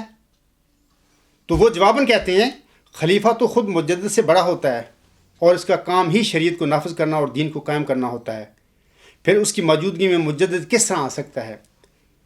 مجدد تو اس وقت آیا کرتا ہے جب دین میں بگاڑ پیدا ہو جائے. الفضل اپریل 1947 صفحہ 4. اب سوال یہ ہے، میں لوگوں سے کہنا چاہتا ہوں کہ یہ شخص 1915 میں نبی بھی آئیں گے جب گند پڑ جائے گا امت میں، اور پھر مجدد بھی ہر 100 سال کے بعد آئیں گے. کیا اس شخص کو نہیں سی پتا اس وقت کہ ہم اب خلیفے ہیں، ہمارے ہوتے ہوئے کیا نبی، کیا مجدد کس طرح آئے گا؟ اس وقت کیوں یہ بیان دیتا رہا ہے 1915 میں؟ اور تفسیر کبیر جلد دہم جب لکھ رہا تھا اس وقت کیوں یہ کہتا رہا تھا کہ اس حدیث کے مطابق ہر 100 سال کے بعد ایک مجدد کی شکل میں ہم دنیا میں نازل ہوں گے؟ اب کہتا ہے دعویٰ جھوٹا کر کے 1947 میں کہتا ہے کہ مجدد، خلیفہ تو مجدد سے بڑا ہوتا ہے. تو کیا اس وقت یہ خلیفہ نہیں تھا؟ اس کو یہ بیان جو میں نے ابھی پڑھے ہیں اس کے، وہ یہ نہیں دینے چاہیے تھے. اس کا مطلب یہ ہے کہ یہ لوگ ایسے ہیں کہ ان کی قول و فعل میں تضاد ہے، جھوٹے لوگ تھے، ان کا حقیقت سچائی سے کوئی تعلق نہیں ہے. تو 1947 میں یہ مجددی کا دروازہ ہی بند کر دیتا ہے. یہ کہتا ہے خلیفہ تو خود مجدد سے بڑا ہوتا ہے. میں آپ لوگوں سے کہتا ہوں کہ نام نہاد انتخابی خلیفے یا ملوک دین کو، شریعت کا ستیہ ناش کرتے ہیں یہ لوگ، جیسے کہ انبیوں نے کیا تھا، عباسیوں نے کیا تھا، عثمانیوں نے کیا تھا، ایسے ہی محمودی کر رہے ہیں. اور خرابیاں پیدا کرتے ہیں دین میں اور شریعت میں، یہ مکار اور کاذب لوگ روح القدس پا کر کھڑا ہونے والے سے بڑے کیسے ہو گئے؟ احمدیہ قبرستان کے تیسرے والی مرزا نصر حدیث مجددین کے متعلق کیا کہتے ہیں سنیے۔ یہ شخص حافظ قرآن تھا اور کام اس کے شرارت شیطانی، دیکھو اس کی تقریریں سنو، ساری زندگی یہ کام کرتا رہا ہے، حافظ قرآن تھا، اتنا بھی خوف نہیں تھا کہ میں اللہ کا کلام حفظ کیا ہوا ہے کہ میں کس منصب پر بیٹھا ہوں کہ میں نے مرنا بھی ہے جا کے۔ یہ شخص کہتا ہے، یہ 3 اہم خطبات ہیں، الغلام.com پر ایک نیوز ہے، کوئی اس کے پر اس کے یہ 3 اہم خطبات وہاں پہ درج ہیں، لوگ پڑھ سکتے ہیں۔ ان 3 خطبات میں سے ایک خطبہ میں یہ کہتے ہیں کہ اب اس سلسلہ میں یعنی جماعت احمدیہ میں کسی نئے آنے والے کی ہمیں ضرورت نہیں۔ ان سے پوچھا جائے کہ پہلے زمانوں میں جب نبی آتے رہے تھے، کیا قوموں کو ان نبیوں کی ضرورت تھی؟ نہیں ضرورت تھی ان کو، انہوں نے ڈٹ کے مخالفت کی تھی۔ تو ظاہر ہے کہ آپ بھی اس قسم کے بن چکے ہیں، آپ خدا کے بندے کو کیسے برداشت کر لیں گے؟ آپ بھی یہ نعرے لگاتے پھر رہے ہیں میرا سب سم کی جماعت پر قبضہ کر کے کہ جی اب اس سلسلہ میں کسی نئے آنے والے کی ہمیں ضرورت نہیں۔ یہ مشل راہ 457 تا 458 یہ صفحات ہے، وہاں پر ان کے یہ الفاظ ہیں، یہ کہتے ہیں خدام الاحمدیہ کو خطاب کرتے ہوئے، ہمیں حضرت مسیح موعود صاحب نے جو دوسری بات بتائی اس کے مطابق غور کرنا پڑے گا۔ آپ نے فرمایا نبی کریم صلی اللہ علیہ وسلم نے جو بھی فرمایا ہے وہ قرآن کریم کی کسی نہ کسی آیت کی تفسیر ہے۔ پھر آپ نے یہ فرمایا کہ محمد صلی اللہ علیہ وسلم کا بڑا عرفہ اور بلند مقام تھا، خدا تعالیٰ سے آپ علم سیکھتے تھے۔ یہ تو ہم مانتے ہیں کہ آپ قرآن کریم کی کسی آیت کی اتنی دقیق تفسیر کر جائیں کہ عام آدمی کے دماغ کو اس کے ماخذ کا پتہ نہ لگے اور سمجھ میں نہ آئے کہ یہ کس آیت کی تفسیر ہے۔ آپ نے فرمایا کسی کو سمجھ آئے یا نہ آئے، مگر یہ نہیں ہو سکتا کہ وہ قرآن کریم کی کسی آیت کی تفسیر نہ ہو۔ آگے کہتے ہیں، اصل جو ان کا مدعا اور مقصد تھا اس کی طرف اب آ رہے ہیں۔ وہ کہتے ہیں اگر تجدید دین والی یہ حدیث درست ہے، آگے بریکٹ میں لکھا ہے اور ہے یہ درست، تو یہ قرآن کریم کی کسی نہ کسی آیت کی تفسیر ہونی چاہیے۔ اور اگر یہ قرآن کریم کی کسی آیت کی بھی تفسیر نہیں، بریکٹ میں کہتے ہیں میں سمجھتا ہوں کہ یہ کہنا غلط ہوگا، یہ ضرور کسی آیت کی تفسیر ہے۔ دیکھو کتنا قول و فعل میں تضاد، کتنا ڈرامہ۔ یہ حافظ قرآن تھا یہ بندہ، حالانکہ ابھی میں نے میرا صاحب کے علیہ السلام کے سینکڑوں حوالوں میں سے چند حوالے آپ کو لوگوں کو پڑھ کے سنائے ہیں کہ سورۃ الحجر کی آیت نمبر 10 اس حدیث مجددین کی ماخذ ہے، منبع ہے، اور آیت استخلاف سورۃ الحجر کی آیت نمبر 10 کی تفسیر ہے، یعنی مجددوں کے لیے وہ نازل ہے میرا سب سم حکم و عدل کے تعلیم کے مطابق۔ آگے کہتے ہیں تو پھر اس کو ہم یہ کہیں گے کہ یہ حدیث صحیح نہیں، انا للہ و انا الیہ راجعون۔ یہ تمہارا تیسرا والی تھا قبرستان کا، حافظ قرآن تھا، یہ کیا کہہ رہا ہے کہ یہ حدیث صحیح نہیں، کسی راوی نے کہیں سے غلط بات اٹھا لی اور آگے بیان کر دی۔ دیکھو یہ لوگ تمہیں پتہ نہیں کہاں لے گئے ہیں، یہ تو دجل عظیم کر کے بیٹھے ہوئے ہیں اس جماعت احمدیہ میں۔ میرا صاحب علیہ السلام کی جماعت کہاں ہے؟ یہ خود کرو، فکر کرو۔ مجھے اتنی جوش سے ای میلیں لکھنے کی بجائے خیال کرو اپنا کہ تمہیں یہ لوگ جہنم لے جا رہے ہیں، اپنا فکر کرو۔ میں آپ لوگوں کو بتا رہا ہوں ان ٹائم کہ اپنا محاسبہ کرو، دیکھو اور ان سے پوچھو کہ تم لوگوں نے ہمارے ساتھ کیا کیا ہے، حضرت مرزا صلی اللہ علیہ وسلم کی تعلیم کے ساتھ کیا کیا ہوا ہے۔ میں محترمہ امت المدیہ صاحبہ سے سوال کرتا ہوں کہ اگر تجدید دین والی حدیث درست ہے اور یہ کسی قرآنی آیت کی تفسیر ہے، جیسے کہ ابھی میں نے بتایا ہے سورۃ الحجر آیت نمبر 10، تو ایک شخص خلیفہ ہو کر اور حافظ قرآن ہو کر احمدیوں کے دلوں اور دماغوں میں اس حدیث کے جھوٹے ہونے کے متعلق یہ وساوس کیوں ڈال رہا تھا؟ تم کہتے ہو یہ خدا کے بنائے ہوئے خلیفے ہیں، یہ تو مکار اور جھوٹے لوگ تھے۔ جبکہ اس حدیث کے ضمن میں حضور صلی اللہ علیہ وسلم فرماتے ہیں، پھر دوبارہ میں عرض کر دیتا ہوں، جاننا چاہیے کہ اگرچہ عام طور پر رسول اللہ صلی اللہ علیہ وسلم کی طرف سے یہ حدیث صحیح ثابت ہو چکی ہے کہ خدا تعالیٰ اس امت کی اصلاح کے لیے ہر ایک صدی پر ایسا مجدد مبعوث کرتا رہے گا جو اس کے دین کو نیا کرے گا، تازہ کرے گا۔ میں سامعین سے کہتا ہوں کہ وہ خلیفہ ثالث کی مشل راہ اور 3 اہم خطبات نیوز نمبر 66 اور 67 کا مطالعہ کر کے خود فیصلہ کر لیں کہ ان دمشقی بلاؤں نے حضرت صلی اللہ علیہ وسلم کی حدیث مجددین اور حضرت امام مہدی و مسیح مسلم کی پاکیزہ تعلیم کے ساتھ کیا کیا کھلواڑ کیے ہوئے ہیں۔ یہ تو چور ہیں پکے، ڈاکو ہیں یہ تو، مذہب کے ڈاکو ہیں یہ۔ تیسرا سنیے، خلیفہ رابع صاحب یعنی احمدیہ قبرستان کے چوتھے والی جو ہے وہ کیا کہتا ہے۔ آپ کو یاد رہے کہ سامعین کرام، خاکسار اپنا مؤعود ذکی غلام مسیح الزمان اور مؤعود مجدد صدی 15 ہونے کا دعویٰ خلیفہ رابع صاحب کے آگے پیش کر کے 2 اپریل 1993 میں ان کے آگے کھڑا ہوا تھا، لیکن وہ حضرت صلی اللہ علیہ وسلم کی حدیث مجددین کے سلسلے میں احمدیوں کے آگے قسمیں کھا کر جھوٹ پر جھوٹ بولتے جا رہے تھے۔ کیا خدا کے بنائے ہوئے خلیفہ کی یہ شان ہوتی ہے کہ وہ خدا کے نام پر لوگوں کو گمراہ کرتا پھرے؟ مثال کے طور پر وہ اپنے 27 اگست 1993 کے خطبہ جمعہ میں حدیث مجددین کے سلسلے میں جھوٹ بولتے ہوئے فرماتے ہیں، وہ کہتے ہیں، میں تمہیں سچ سچ کہتا ہوں کہ ایسے لوگ اگر 100 سال کی عمریں بھی پائیں اور مر جائیں تو نامرادی کی حالت میں مریں گے اور کسی مجدد کا منہ نہیں دیکھیں گے۔ حالانکہ مؤعود مجدد یعنی خاکسار اپنے دعویٰ کے ساتھ ان کے آگے کھڑا تھا۔ لوگوں کو پتہ نہیں، نہ انہوں نے بتایا، کیوں بتاتے، وہ تو چور تھے۔ ان کی اولادیں بھی لمبی عمری پائیں اور مرتی چلی جائیں، ان کی اولادیں بھی لمبی عمری پائیں اور مرتی چلی جائیں، خدا کی قسم خدا خلافت احمدیہ کے سوا کہیں اور مجددیت کا منہ نہ دیکھیں گے۔ کیا سب سے بڑا جھوٹ اور کذب نہیں تھا یہ خلیفہ رابع صاحب کا؟ یہ عاجز ان کے آگے کھڑا تھا۔ میرا خطوط سیکشن سے پڑھو، وہاں پہ میرے دعوے ان کے آگے رکھے ہوئے اور ان کا جواب پڑھو کہ انہوں نے میری دعوے کی وصولی کا جوابی خط مجھے لکھا ہوا ہے کہ آپ کا مل گیا ہے مجھے غلام مسیح الزمان سے متعلق الہامی پوش کا تجزیہ اور اس کی حقیقت وغیرہ وغیرہ۔ تو پھر یہ کیا ہیں؟ یہ فتنہ باز لوگ نہیں ہیں۔ پھر مذہب کے نام پر انہوں نے خدا کے نام پر یہ احمدیت کو کچھ سے کچھ بنا دیا۔ ان فتنہ بازوں کے متعلق سامعین کرام علامہ اقبال اپنے منظوم کلام میں کہتا ہے، یاد رکھیں، وہ کہتا ہے، اللہ سے کرے دور تو تعلیم بھی فتنہ، اللہ سے کرے دور تو تعلیم بھی فتنہ، املاک بھی اولاد بھی جاگیر بھی فتنہ۔ یعنی اللہ سے دور کرنے والے، مذہب حقیقی جو اسلام ہے، حقیقی احمدیت سے دور کرنے والوں کا ذکر یہاں پر ہو رہا ہے۔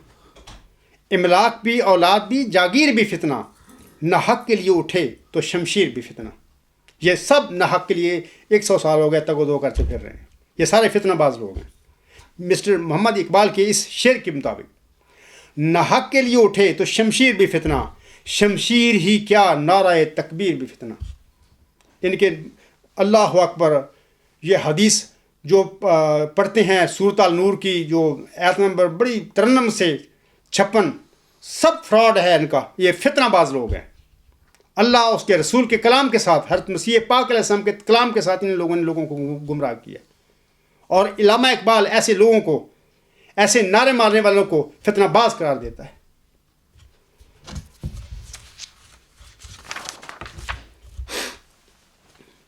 یہ تو تھی جناب چوتھے والی کی کہانی۔ اب یہ سنیے، موجودہ خدائی خلیفہ نے تو حد کر دی، مرزا مسرور صاحب نے۔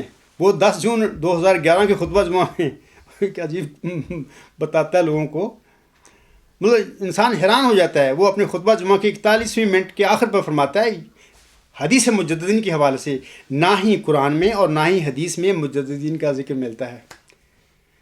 دیکھو، تم اس کو خلیفہ کہتے ہو، کیا اس کے پاس کوئی علم ہے؟ یہ کیا کرتا پھر رہا تھا؟ یہ نقلیں مارتا تھا، جو پہلے میرے بڑوں نے پیشراؤں نے کیا وہ بھی میں کام کرتا ذرا جاؤں۔ یہ مرزا ناصر، مرزا طاہر کی نقلیں مار رہا ہے۔ یہ کہہ رہا ہے کہ نہ ہی قرآن میں اور نہ ہی حدیث میں مجددین کا ذکر ملتا ہے۔ یعنی مرزا ناصر نے کہا تھا نا یہ باتیں، ابھی میں نے ان کا حوالہ پڑھا ہے۔ تو یہ تو نقال ہے۔ تو ان کو چاہیے، تم کو چاہیے کہ تمہارے ساتھ کیا ہو رہا ہے اس خلافت کے نام پر؟ یہ تو دجالی گروہ ہے، ایک بلاد مشک ہے۔ اس کے بعد میں آپ لوگوں کو بتانا چاہتا ہوں سامعین کرام کہ 9 اپریل 1907 کو حق مسیح موعود اسلام کے الہام ہوا تھا بلاد دمشق۔ اس کا مطلب یہ تھا کہ جو اعظم کی جو خلافت راشدہ تھی، اس کی سب جو لپیٹی گئی، وہ کون تھی؟ وہ انبی لوگ تھے، امیر معاویہ سے ان کا سلسلہ شروع ہوا۔ یہ ایک دمشقی بلا تھی۔ تو اس الہام میں اللہ تعالیٰ نے ملہم کو بتایا، محمدی مریم کو بتایا کہ تیرے بعد بھی ایک بلاد دمشق چمڑنے والی ہے تیری جماعت کو۔ یعنی یہ دمشقی بلاد جو انبی تھے ملوک، ان سے مماثلت رکھنے والے یہ لوگ ہوں گے. تو انہی لوگوں کے متعلق حضور صاحب فرماتے ہیں اپنی کتاب ازالہ اوہام میں، روحانی خزائن جلد 3 صفحہ 138 حاشیہ. حضور صاحب فرماتے ہیں قادیان کی نسبت مجھے یہ بھی الہام ہوا اخرجا منہ الجزیدیون، یعنی اس میں یزیدی لوگ پیدا کیے گئے. میں آپ لوگوں سے پوچھتا ہوں، سامعین سے ہی پوچھتا ہوں، میں محترمہ امت المدیہ صاحبہ سے ہی پوچھتا ہوں، یہ قادیان کے یزیدی کون ہے؟ یہ میرا صاحب کی اولاد نہیں تو اور کون ہے جن کو تم مبارک کہتی پھر رہی ہو؟ مبارک خون ایک کہاں ہے؟ یہ مبارک خون ہے، یہ تو یزیدی لوگ ہیں. آگے سنیے، بلاد مشق کا جو بانی وہ بانی تھا، جماعت احمدیہ قبرستان کا دوسرا والی کہہ لیں یا پہلا، وہ کہتا ہے، یہ جو ان کا حوالہ ہے یہ تفسیر کبیر جلد 6 صفحہ 309 پر ہے. وہ کہتا ہے اپنی نام نہاد خلافت کے بارے میں، جس طرح وہ لوگ یعنی عیسائی لوگ اپنا خلیفہ منتخب کرتے ہیں، اسی طرح یا اس کے قریب قریب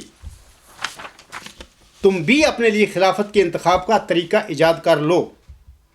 چونچہ اس طریق سے قریباً 1900 سال سے عیسائیوں کی خلافت محفوظ چلی آتی ہے. میرا سوال یہ ہے، کوئی عیسائیوں کی خلافت ہے؟ کوئی؟ وہ تو پاپائیت ہے. ہاں کچھ لوگوں کو اقتدار مل گیا، اس کی وجہ سے وہ اقتدار پر چپٹے ہوئے ہیں، وہ تو پاپائیت ہے. اس کو جناب تمہارا بلاد مشق کا بانی خلیفہ ثانی صاحب وہ کہہ رہا ہے کہ وہ عیسائیوں کی خلافت ہے. نعوذ باللہ. اچھا، اسی سلسلے حوالے سے میں آپ لوگوں کو بتانا چاہتا ہوں کہ حضرت مرزا صاحب کو 7 مئی 1906 کو ایک الہام ہوا تھا، کلیسا کی طاقت کا نسخہ. یہ کیا مطلب ہے اس الہام کا؟ اس الہام کا مطلب یہ تھا کہ اے میرے بندے، تیری جماعت کے بعد جس طرح عیسائی پاپوں نے پوری عیسائیت پر قبضہ کیا ہوا ہے، پاپائیت کی طرح ایک سسٹم بنا کے، تیرے مرنے کے بعد، تیری وفات کے بعد بھی تیری جماعت میں یہ کام ہونے والا ہے کہ بعض لوگ کلیسا کی طاقت کے نسخے کو استعمال کرتے ہوئے لوگوں کو جکڑ لیں گے، مردہ بنا دیں گے، قبرستان میں بدل دیں گے، جیسا کہ جماعت احمدیہ محمود میں اس وقت ہو چکا ہے. تو کیا یہ دونوں الہام حضرت مرزا صاحب کے سچے نہیں ہو گئے؟ بلاد مشق کا بھی ہوا سچا ہو گیا اور کلیسا کی طاقت کا نسخہ بھی بالکل سچا ہو گیا. میں نے مرزا بشیر الدین محمود کے الفاظ آپ لوگوں کے آگے پڑھ کر سنا دیے. انہوں نے کہا کہ بالکل ان کی طرح اپنی خلافت کا نظام بنا دو. تو یہ ان کا اسلام سے کیا تعلق ہے؟ ان کا احمدیت سے کیا تعلق ہے؟ جن کو محترمہ امت المدیہ صاحبہ مبارک خون قرار دیتی پھر رہی ہے اپنی میل میں، ان کا کیا تعلق ہے مرزا صاحب سے؟ یہ تو غلط لوگ ہیں، یزیدی لوگ ہیں یہ الہام کے مطابق. یہ ہیں سامعین کرام دمشقی بلائیں اور قادیان میں پیدا شدہ یزیدی لوگ جو کہتے ہیں کہ ہم دین اسلام اور حضرت مرزا صاحب علیہ السلام کی احمدیت کے رکھوالی اور خادم ہیں. یہ کہتے ہیں یہ لوگ. اب سامعین خود اس کا فیصلہ کریں کہ محمودی نظام نے دین اسلام اور احمدیت میں جو گل کھلائے ہیں، کیا ایسے کرتوت محافظوں اور خادموں کے ہوا کرتے ہیں؟ کیا ایسے کام، ایسے کرتوت انبیاء کرام کی مبارک نسلیں کیا کرتی ہیں؟ کس نے کیا خوب کہا ہے، دل کے پھپھولے جل اٹھے سینے کے داغ سے، اس گھر کو آگ لگ گئی گھر کے چراغ سے. میں آخر پہ آپ لوگوں کو بتانا چاہتا ہوں،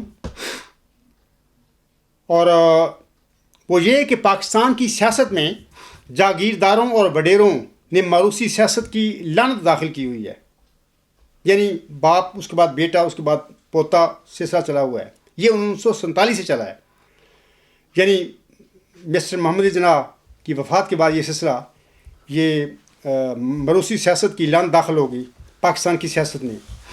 میں آپ لوگوں کو بتانا چاہتا ہوں کہ مذہب کی دنیا میں، یعنی جماعت احمدیہ محمود یا جماعت احمدیہ قبرستان میں یا مرزا صاحب کی احمدیت میں یہی موروثی لعنت جناب مرزا محمود احمد 1914 میں انہوں نے داخل کر دی تھی. اور اس طرح احمدیت میں، یعنی حضرت مرزا صاحب کی احمدیت میں موروثی خاندانی خلافت کی یہ لعنت پاکستان کی سیاست سے بھی پرانی اور گھنونی ہے. تو اس سے میں آپ لوگوں کی جان چھڑانا چاہتا ہوں.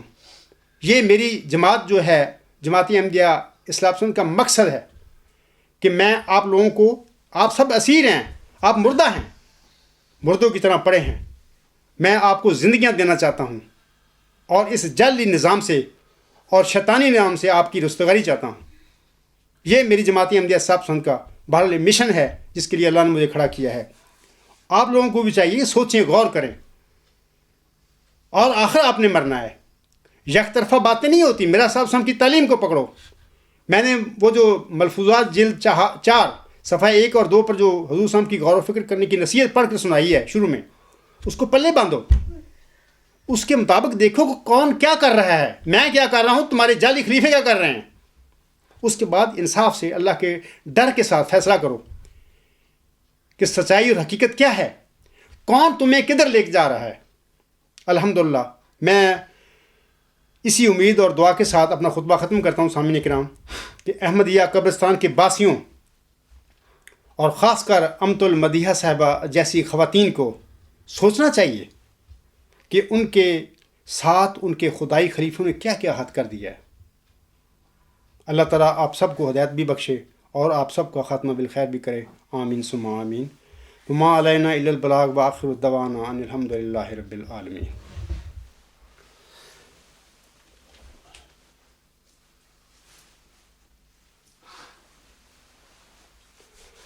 الحمد للہ